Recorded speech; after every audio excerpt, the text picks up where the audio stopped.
This will be Blackbeard's third fruit in One Piece. One of the biggest mysteries in One Piece is what the third fruit Blackbeard will have. Blackbeard is a very curious character because he is the only one who has managed to have 2 devil fruits to this day, and we fans are so crazy that we think 2 are not enough, as he will have 3. Obviously, many theories have come out, people talking about him having 1 fruit, people talking about him having another.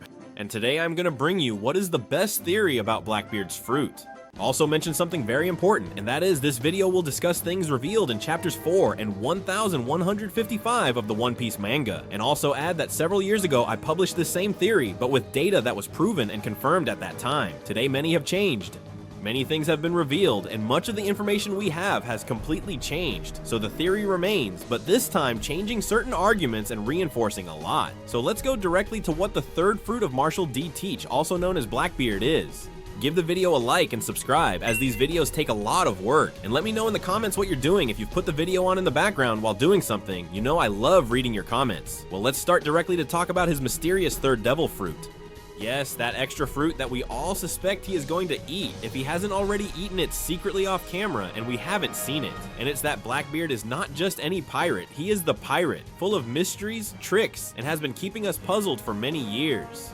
But this character has something very curious. 3 skulls on his flag, 3 pistols on his belt, 3 braids in his beard. This man has a fetish with the number 3 bigger than Zoro's with Sake, or mine with Nami. And when I see a pattern repeating in One Piece, like this 3, I already smell that there's a clear foreshadowing. So the million-dollar question is, what would be Blackbeard's third devil fruit? To this day, we know that Teach ate the Yami Yami no Mi, which is the Darkness Logia, a very broken fruit that nullifies powers, turns you into a human black hole, and he has also consumed the Gura Gura no Mi, which is the Paramecia of earthquakes, stolen from Edward Newgate at Marineford. No small feat, and we see that he has absolute darkness in one hand and total destruction in the other. So what is missing for the trio? Well, a Zoan, obviously, since it would be the Logia plus the Paramecia, and the Zoan would be missing, a complete combo. And knowing Oda, it surely won't be just any Zoan, it won't be a Zoan of a cat probably, but rather a mythical Zoan, a legendary Zoan, one of those Zoans that when we see it, we'll get up from our chairs and applaud. Many theories have been floating around, like the 3-headed Cerberus, or a Hippopotamus, or that he was going to take Kaido's, Marco's, or even Moria's. Although Moria's is not a Zoan, it was also part of the theory. Let's say a whole zoo applied to Teach. Some made a lot of sense at the time, others were stranger than a Denden Mushi with Wi-Fi. But since we entered the final saga of the manga, today chapter 1155, Oda has given us one of those brutal hints that makes one of those theories stand out much more than the others as the most epic and logical candidate. And this would be the mythical Zone model Kraken, inspired by the legendary figure of Davy Jones. Yes, you heard right, Blackbeard turning into a mythological Kraken, the tentacled sea monster of pirate legends. And this does sound very crazy, very exaggerated, and it's perfect. As I said, I published this theory several years ago and gave you several arguments, but many of these no longer apply, many have changed, and there is a lot of new information we need to add. And I believe that with the latest chapters of the manga, this has gained a lot of strength, and now you will understand why. I know that maybe there are many people who are not convinced yet. Well, don't worry, hold on, because I'm going to break down all the old and new arguments that point to this theory. And along the way, we'll have some laughs watching some things, as we'll see what past elements fit like a glove with the Kraken theme, what old ideas needed correcting with what we knew up to chapter 1155, and how recent revelations in the manga, including the bombshell that Rock's Deed Zebek is Teach's father, and the appearance of the mythical Davy Jones in the conversation, make this theory go from possible to entirely very possible. So let's go and dive into the ultimate theory of Blackbeard's third fruit. But before we plunge into the world of octopuses, krakens, and all that, let's put into context the theories that the community had been handling until relatively recently about Teach's third fruit. Because believe me, there's been everything and for all tastes, a buffet of mythological animals. The first one we are going to discuss is the Cerberus, which is the 3-headed dog. This was one of the first theories that became very, very popular. Why? Well, because of the darn number 3.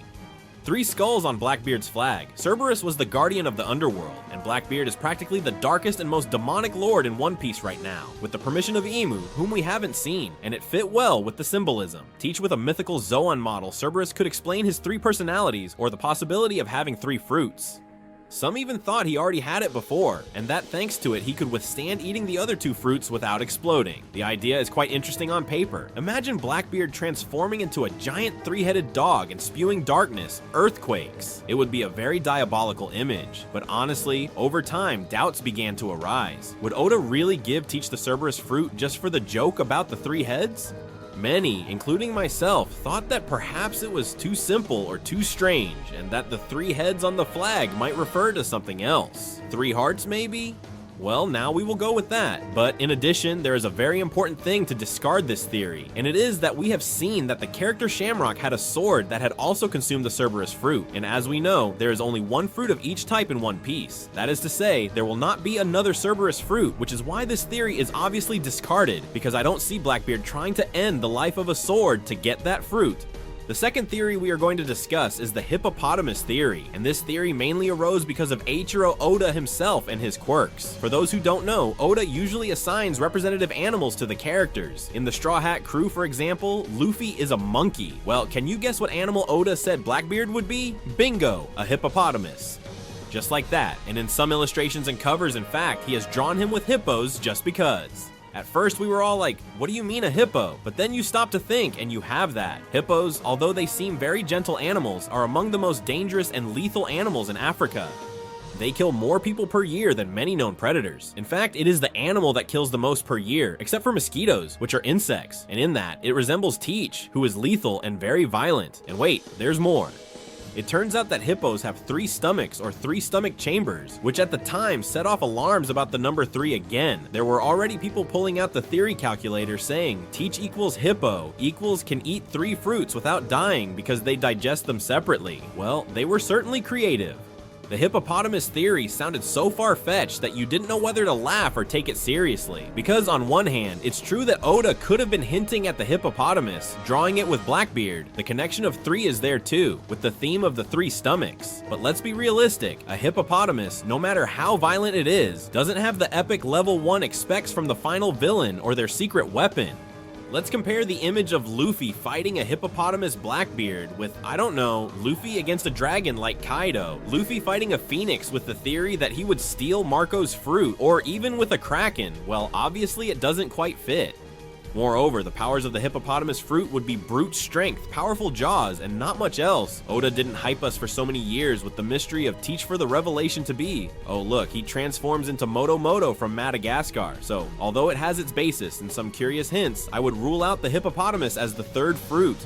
Thank you for participating, Hippopotamus. Go back to the river. Then there was another theory that he would steal Kaido's fruit, the dragon fruit. And during the Wano arc, there were those who bet that Teach would appear at the end, like the ultimate opportunist, as always, and take the Wo no Mi dragon model from Kaido after his defeat. After all, Blackbeard is a scavenger pirate who takes advantage of situations. He already did it in Marineford by stealing the Gura Gura. Why not in Wano with Kaido's? And a dragon would fit as a super powerful mythological zone, giving Teach the trifecta, darkness, earthquakes, and dragonfire. Almost invincible. Sounds like a final boss in an RPG. A dragon that generates earthquakes, black holes. Basically, it seems like a boss straight out of the Navy's worst nightmare. Now then, this theory cooled off very quickly, and Oda dismissed it with facts. First, because, spoiler, Teach did not appear in the Wano arc, nor was he needed, as he was busy with his own matters. Second, because if he had done it, he probably would have gone for more strategic things like the poneglyphs or some bigger plan before going to fight for Kaido's fruit. And third, and most importantly, Luffy already fought against Kaido and his dragon fruit throughout Wano. It would be anticlimactic and repetitive for the final enemy, who would be Teach, to have the same fruit, especially one as significant as Kaido's. Oda usually doesn't repeat those identical battles. We need novelty in the final confrontation. Not Luffy versus a Dragon 2 now with Blackbeard. So as epic as a Dragon Teach sounds, it's practically impossible for it to happen. Wano ended, Kaido sank into the magma with his fruit, and Blackbeard didn't show up there. So we dismissed the dragon theory with a 0% probability. Another interesting theory was that he would steal Marco's fruit, the Phoenix. This theory emerged post-Wano, when Marco was alive and kicking, but a bit directionless. And it was said, what if Teach, to complete his set, hunts Marco and takes the Tori Tori no Mi Phoenix model from him, a black Phoenix, because it would be with Teach's darkness, surely turning the yellow flames to a black color. It would be a spectacle, and the Phoenix fruit also provides immense regeneration and resistance. Exactly Teach's weak point, as he constantly complains about pain. Having crazy regeneration would compensate for the disadvantage of the Yami, which makes him suffer double damage. Hey, it would be great for Teach, because being able to fly like a phoenix to escape or attack from the sky would be incredible. The Phoenix theory had its charm. It would be a top mythological area, well known but not overexposed, since we saw Marco fight several times, but we don't know every technique in detail. Drawbacks? Mainly that it implied killing Marco, a beloved character, and there was no clear sign that Teach was after him. In fact, Teach already had his revenge with the remnants of the Whitebeard pirates in the Payback War, where he defeated Marco, but he didn't kill him then. After that, Teach seemed more interested in other targets, Amazon Lily, the Road Poneglyphs, and indeed, up to chapter 95, there is no sign that Teach cares about Marco at this point. Marco is still alive and free, so even though I like the idea of a Black Phoenix in theory, nothing has materialized to support it, added to the fact that Oda prefers to surprise with new fruits in the major villains.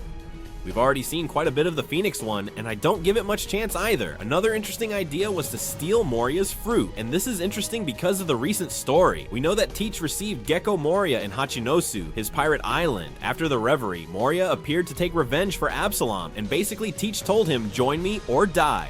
Since then, Moria has been missing in action. Many speculated that Teach might have killed Moria and taken his shadow fruit. Advantages? Well, the Kage could combine in very shady ways with the Yami. Imagine Teach creating total darkness, without light, and using the shadows of his enemies in that gloom, easily stealing them and manipulating them at will. It would enhance the Kage to the maximum, because darkness creates the best shadows. It sounds terrifying. Moreover, stealing powerful fruits is precisely the criminal option of Teach's crew. They already said it in the manga, they are hunting users to take their devil fruits, but here's a cold bucket of water. If Teach is gonna have a third fruit, it makes sense for it to be a Zoan, not another Paramecia. He already has a Paramecia, the Gura, and he already broke the rule of only one power with two different fruits. Giving him a second Paramecia instead of a Zoan would leave us lacking in the famous trio. And Oda is a fan of balanced trios. On the other hand, Moria is still alive, and if Teach didn't kill him on the spot, it's because he either wants him for something, information, a temporary alliance, or who knows, or simply Oda has plans to include Moria in some future plot, perhaps taking revenge on Teach. How ironic that would be. In the end, we don't see Teach showing off the Ichibukai zombie abilities around. Moreover, a Paramecia like that, although it would be useful, does not have that legendary aura we would want for Teach's last fruit. We also discard it. Another very interesting one was the heavy no Mi model Yamata no Orochi. Orochi's from Wano. This was much more niche, but someone mentioned it, and after all, it is a mythological Zoan with a lot of regeneration. You had to cut off 8 heads of Orochi for him to really kick the bucket. Now imagine Blackbeard with 8 snake heads, plus his own head, making 9 in total, and being a bearded Hydra attacking Luffy. Can you imagine? I mean, visually it's brutal and would give him incredible endurance. You'd have to kill him 9 times, almost like the typical video game where you defeat the final boss and he appears in a new form. And since Orochi was useless and his fruit was quite underutilized, he only used it to scream and little else. Many fans thought that Oda could recycle that fruit, giving it to someone truly powerful. What is the problem? Well, similar to the case of Kaido, Wano ended, Orochi died, burned, and his Akuma no Mi would have been reborn somewhere. Where? No idea, but after Wano, it was not mentioned again. It could be around somewhere, yes, but it would be a stretch for Teach to obtain it and have it off screen, bringing him or his subordinates back to Wano just to look for that fruit. It would be a bit anticlimactic. And besides, narratively, what connects Teach with Orochi or with that fruit? Well, nothing really. It was just the idea of a zone completely underutilized. Personally, I would have liked to see more of Teach with that fruit than with the previous ones, because at least it's mythological and would add some intrigue. But there are no clear indications, neither before nor after the Wano arc, that point to that. So interesting, but unlikely. And okay, with this we have the review done. As you can see at this point, many of these theories have lost strength or have been indirectly dismissed by the story. Cerberus was left without new support, and with the revelation that the fruit is already with the sword, well, complicated. The Hippopotamus Zoan was a curious nod, but not very spectacular for the climax of One Piece. Kaido's dragon was already faced, Marco's Phoenix didn't happen, and Marco is still alive.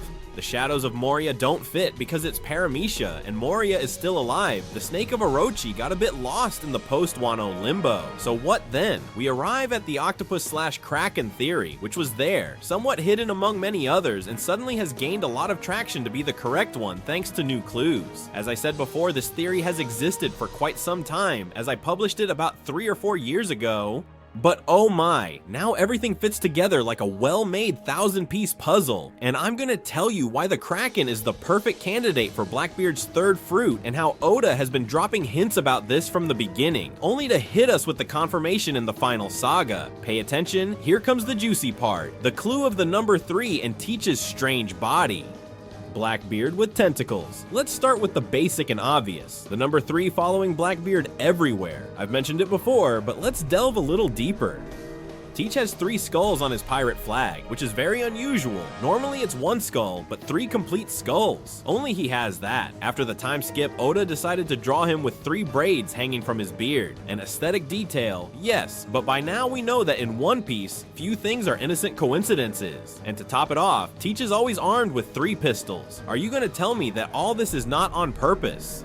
Blackbeard is the walking number 3. For a long time, fans have interpreted this as he will have 3 powers, 3 personalities, or souls, or something like that. Well, what creature in nature also has the number 3 prominently in its organism? The octopus. Yes, a common octopus. That mollusk with tentacles that we see in takoyaki salad has 3 hearts beating inside it, not 1 or 2. 3 real hearts. A main heart that pumps the blood, blue by the way. Octopus blood is blue, and 2 auxiliary hearts dedicated to pumping blood to the gills. 3 engines within the same body. Tell me if the biology of this creature isn't amazing. Now, tell me if it doesn't remind you a bit of the crazy idea of a body with 3 souls, or 3 energies, or 3 devil fruits coexisting. Could it be that Teach literally has, thanks to the Zoan, 3 hearts, 1 for each devil fruit he possesses? It sounds like something out of a conspiracy theory, but biologically an octopus has them. 1 heart for each gill, plus the central one, so Teach's connection with the number 3 might not come from a hellhound or a gluttonous hippopotamus, but from an octopus with its triple heart. But wait, it doesn't end there. Octopuses have more characteristics that are very curious. Did you know that octopuses are among the strangest animals in the world? Seriously, their physiology is out of this world. They have, for example, a super developed but distributed nervous system, as 2/3 of their neurons are in their tentacles, not in the head, and that means an octopus's tentacles have a mind of their own in a way. They can make movements and even basic decisions without the central brain completely controlling them. In fact, if you cut off an octopus's tentacle, the tentacle can continue moving for a while, reacting to stimuli or even trying to grab food and bring it to where the octopus's mouth would be. In other words, a separated part of the body acts almost like an independent organism for a time. A strange body, literally, and any One Piece fan right now will be thinking of that famous phrase from Marco during the Marineford War. That guy Teach has always had a strange body. When Marco shouted to be careful because Blackbeard didn't have a normal body, that he was different. That phrase has tortured our minds since then. What on earth does Teach have in his body to be different? Some said, well, he has his Siamese brothers inside. Another, that he has multiple personalities. Another, that he ate a mythical fruit before. What if the answer is precisely that Teach had already become a humanoid octopus thanks to a Zoan, and that's why his internal physiology is different, allowing him to do things impossible for others? Marco, as a doctor and as an old crew member of the same ship, perhaps noticed with his instincts that Teach's issue was not just gluttony, but that there was something anatomically anomalous, a strange body, just like an octopus tentacle that keeps moving on its own, something strange, foreign to the accumulation. It's just that we know Teach never sleeps, since Baggy mentioned in that flashback in chapter 90, something like, hey, did you know that Teach has never slept once in his life?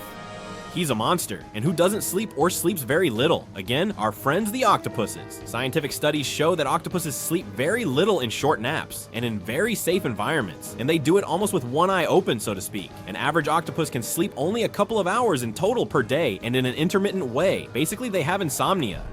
And Teach? Well, the same. Coincidence? Another one.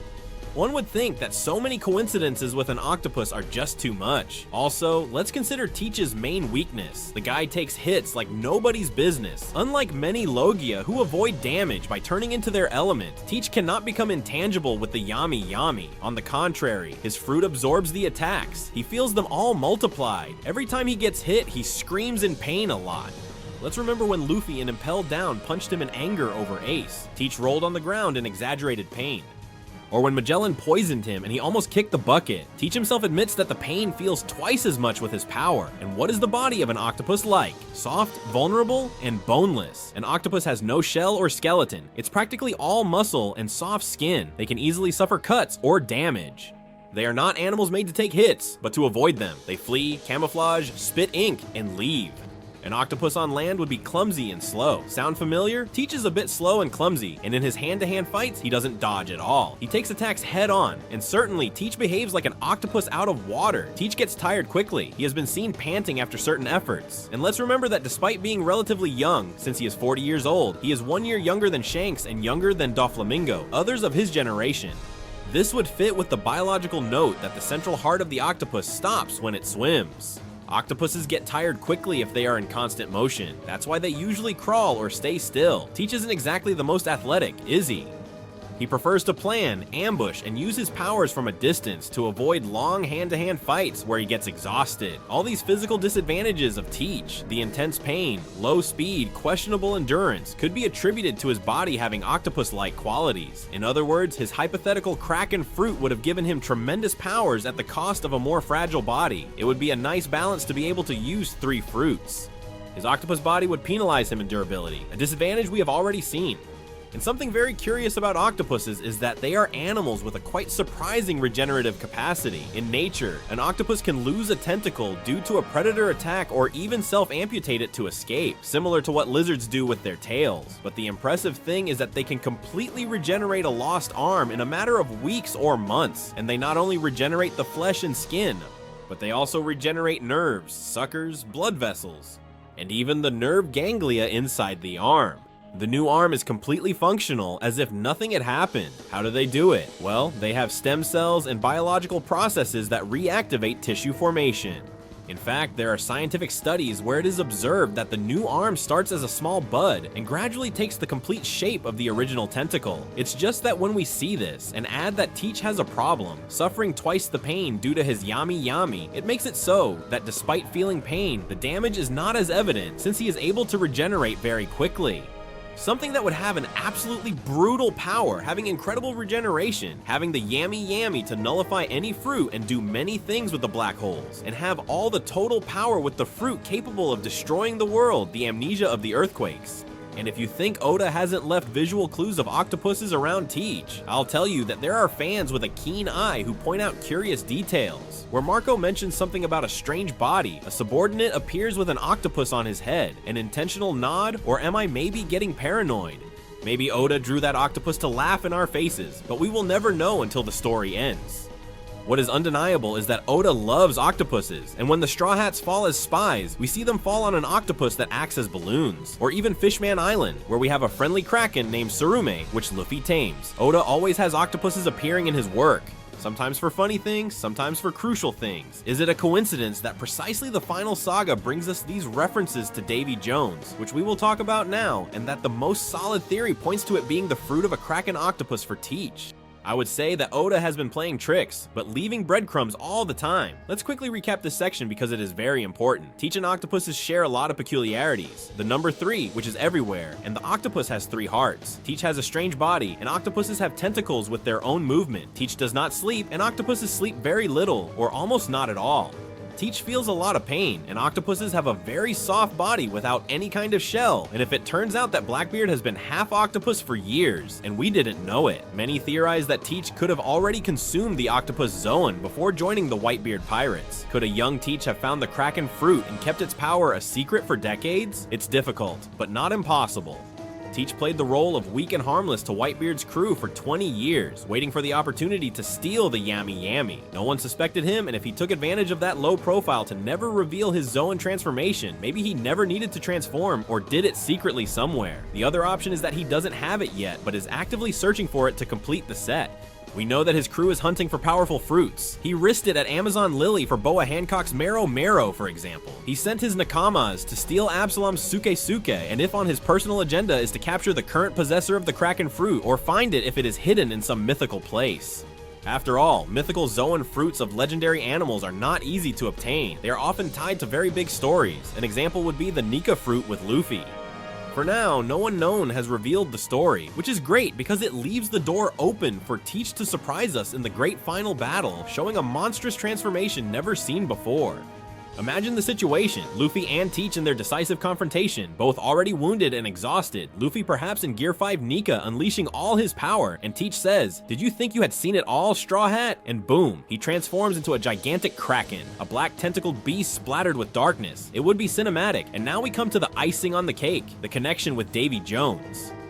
Because everything about the octopuses was very powerful, but what elevates it from a possible theory to an almost confirmed theory? Well, Oda has recently introduced Davy Jones into the plot, in fact in a very specific way, and we see that it points directly to Blackbeard, the legacy of Rox D, Xebec and Davy Jones, direct foreshadowing to the Kraken. If you're up to date with the manga until chapter 1000, you'll know that Oda dropped a historical bomb. Rox D. Xebec, the legendary captain of the Rox Pirates, turned out to be the father of Marshal D. Teach. Although fans had suspected this for a while, because of the ship called Saber of Xebec and other things we saw in the manga, seeing it confirmed left us all shocked. Blackbeard is the son of another infamous D, heir to the will of a man who wanted to be the king of the world. Blackbeard had on his ship the son of Gold D. Roger and the son of his rival, Rox D. Xebec. What an irony of fate, and this adds another layer of depth to Teach.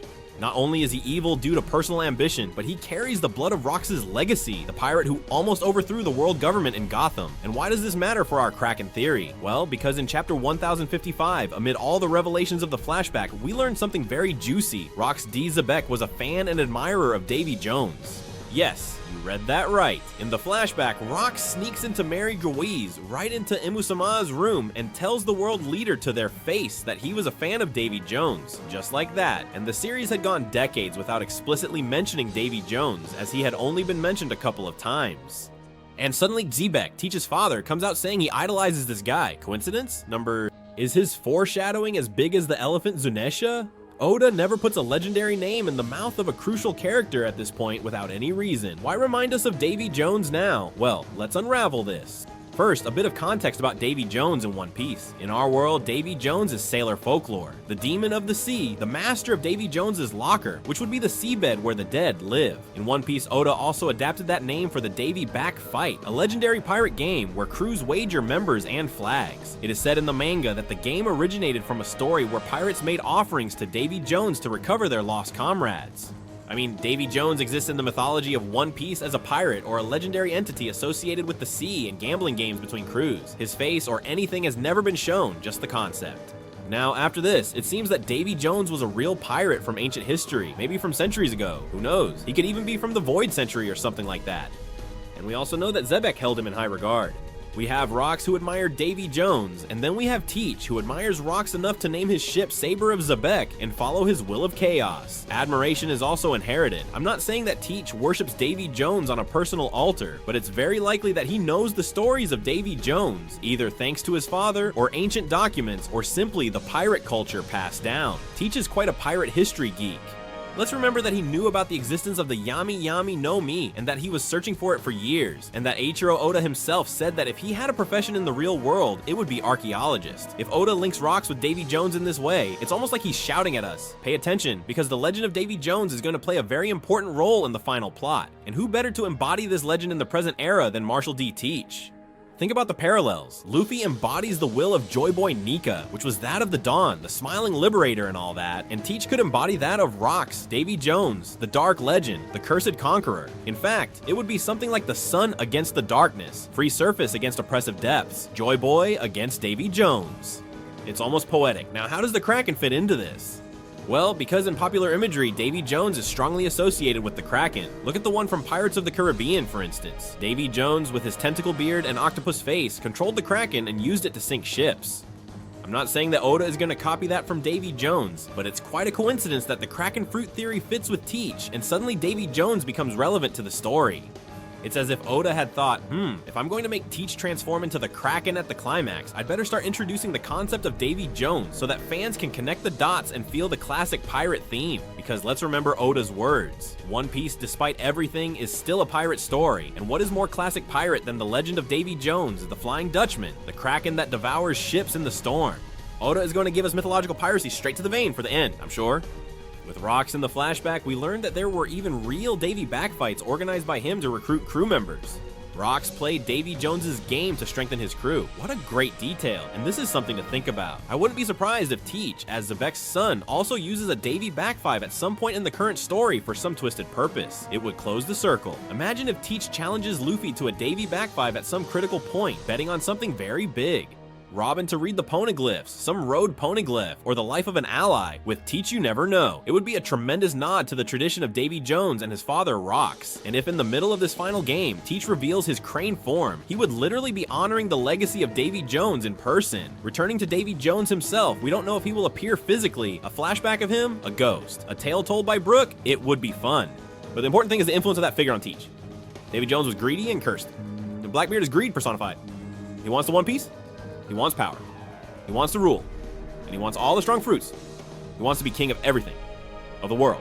More greedy. Impossible. The curse could be his inability to sleep. I would bet on the impossibility of having a normal life due to the anomaly of his body. It could even foreshadow that Teach ends up with a tragic fate, sunk or destroyed by his own greed. Imagine that Luffy doesn't kill him, but after defeating him, Teach suffers some karmic punishment, being swallowed by the same darkness he controls, sent to the abyss, to his own Davy Jones's locker. Curious that Rocks disappeared, sunk on God Valley Island, right? Coincidence? I don't think so. Let's suppose that Blackbeard is the son of Rocks, inherited his will, Rock. Rocks admired Davy Jones, the pirate of the depths. Therefore, Teach is the living embodiment of that dark and legendary line of piracy, and here comes the final connection. The mythical Zoan of the Kraken would be the perfect element to materialize that connection in combat. With that fruit, Blackbeard literally becomes a legendary sea monster of gigantic proportions, capable of sinking ships with his tentacles and sowing terror in the sea. He would be Davy Jones in the new era. I can even imagine him modifying his human appearance. He already has that characteristic beard. Can you imagine if in hybrid or full form, tentacles come out as a beard? It would be an octopus beard moving on his face in the style of Davy Jones from Pirates of the Caribbean. And who needs facial hair when you can have giant hanging squids? It would be very strange and incredible at the same time. Also, it fits with his last name Teach, which is from the real pirate Blackbeard, Edward Teach, who in the fiction of other media has sometimes been mixed a lot with the legend of Davy Jones. Oda could be making a fantastic medley of pirate references. Blackbeard plus Davy Jones merged into a single character, Marshall D. Teach. It would only be missing for his Zebek saber ship to become the new Wandering Landais, sailing shrouded in darkness and followed by a tamed Kraken, or being the Kraken himself. At this rate, let's not rule out that in the final battle, Teach summons a dark storm at sea. Luffy has to jump from the sun to hit him, and silhouettes of tentacles are seen emerging from the darkness. But if all this weren't enough, think about the symbolism. Luffy is the rubber man, the man who became the sun god Nika, liberator, associated with the day, light, hope. Teach would be the man of darkness who becomes the demon of the sea, the Kraken. Davy Jones, the oppressor associated with the night, the depths, fear. One reigns in the sky of free imagination, the other in the dark waters of greed. The confrontation between them would have rich thematic layers. Luffy bringing to light the man who comes from the abyssal darkness. There could even be a big moment, like taking the battle to the sea. We know that fruit users cannot swim, but if you throw a giant Kraken, it might try to fight by submerging half its body in the water, relying on its monstrous endurance, dragging Luffy into the water to drown him. It would be an incredible madness, and Luffy may be using his Onika sun powers to, I don't know, evaporate water or something creative. This is already maximum speculation, but come on, the imagination flies with this idea. With the narrative and visual clues in hand, it's not hard to get on board or on the octopus of this theory. I repeat it concisely. Blackbeard has a huge thematic connection with octopuses, the Kraken. Oda has given biological hints of the number 3, the strange body, the insomnia, which fit perfectly. And now he gives us the direct reference to Davy Jones through Teach's father, almost shouting to us that the legacy of that cursed pirate will live on in someone, and that someone reeks of Blackbeard. In the upcoming chapters, we might see even more signs, maybe someone mentioning that Teach is after a sunken treasure of Davy Jones or something like that. A flashback of young Teach studying sea legends? I can already imagine anything. I'm super hyped. So, summarizing this whole theory festival, Marshall D. Teach's third devil fruit is going to be, or already is, a mythological form, model Kraken, legendary giant octopus. This fruit would explain all the mysteries surrounding Blackbeard because he can have multiple powers without dying. 3 hearts for 3 fruits, lineage factor altered by the tune. Why his body is strange, according to Marco the Phoenix, he would have octopus biology with semi-autonomous parts. Perhaps more than one spirit in the body. Why he never sleeps, a characteristic of octopuses. Why he feels so much pain and is somewhat clumsy. Disadvantages of being a humanoid octopus. Why he wants that fruit for the regeneration aspect. And why ODA has surrounded it with the number 3 symbolically. It fits better than the straw hat on Luffy's head. And not only that, the Kraken fruit turns Blackbeard into the modern incarnation of Davy Jones, the myth of the Sea Terror pirate. Thanks to the revelation of Rox D. Zebek and his admiration for Davy Jones, we now know that this legend is relevant in the story. Teach, as the son of Rox, is practically destined to take up that mantle, and he would be the perfect final villain. A pirate who combines the worst of the land, earthquakes that destroy islands, the worst of the sky, darkness that swallows light, and the worst of the sea, a kraken that sinks ships. Who the hell is gonna stop a monster like that? Well, our dear Monkey D, who by then will be the other side of the coin, the sun god, with power over rubber, imagination, and perhaps the fire of liberation. Who knows? Clash of Titans guaranteed. Now, it is true that Oda can always troll us and come up with something totally unexpected, but honestly, if tomorrow a chapter came out confirming that Teach sprouts tentacles from his back and says, "I have the Taco Taco no Mi model Kraken," no one who has followed these clues would be too surprised. Rather, we would shout, "I knew it," while pulling our hair in excitement, because it would be one of those glorious moments when Oda rewards years of foreshadowing, errors or outdated ideas from previous concepts. Well, we already saw that thinking about Cerberus's hippos, or that falls short of what we have now. This Kraken thing takes the best of each theory and unifies it for you. It gives you the 3-headed dog. It gives you the marine aspect of the hippopotamus. It gives you a mythological form like those of Kaido, Marco, or Orochi as original, but never seen before. It gives you a final villain totally terrifying in aesthetics and power, and on top of that, it connects with the meta history of Davy Jones. It's perfect. Personally, I love imagining people's reactions when it's revealed in the world of One Piece. The Marines shouting, "What the hell is that and they're watching Teach in Kraken form ravaging a port. The Straw Hat's going completely crazy. Did he turn into a giant squid? Is it a Kraken? Luffy saying, "It's like Surume, but uglier." It would be a moment worthy of a final saga, and Oda knows how to give us visual spectac. So people, start mentally preparing for Blackbeard with tentacles. It may sound crazy, but now everything is there and all the details point to it. All the old details, like the new revelations. If we turn out to be wrong, hey, at least we had fun putting this puzzle together. But I honestly believe it 100%. Blackbeard will be the mythological Kraken that rules the darkness in the seas. Just imagine the final battle. Luffy in Nika form, shining like the dawn, laughing, doing crazy rubber things. In front of him, Teach, in the hybrid form of the Kraken, with a dark aura, tentacles striking the ground, roaring, shouting, the 2 bearers of the will of Dai, the sun against the moon. It will be epic, terrifying, exciting, and when Luffy defeats him, because Luffy is going to defeat him, he would not only defeat the last great enemy, he would defeat the very legend of Davy Jones. He would free the world from the darkness of the abyss, bring the new dawn, and wow, it gives me goosebumps just thinking about it. But anyway, this is where I bring this crazy theory, but very well reasoned, and honestly, I think we've laughed a lot, reasoned a lot, and brought a lot of clues. And the conclusion is clear. The Kraken is Blackbeard's 3rd fruit. Now tell me, does the idea convince you? Can you imagine Teach shouting, "Release the Kraken," while unleashing the tentacles? Leave me in the comments, as always. Everything you think, comments, theories, opinions, leave it there. You know I'm gonna read you because I love reading you. I want you to debate among yourselves in the comments, and especially if you like the video, give it a big like, subscribe to the channel for more.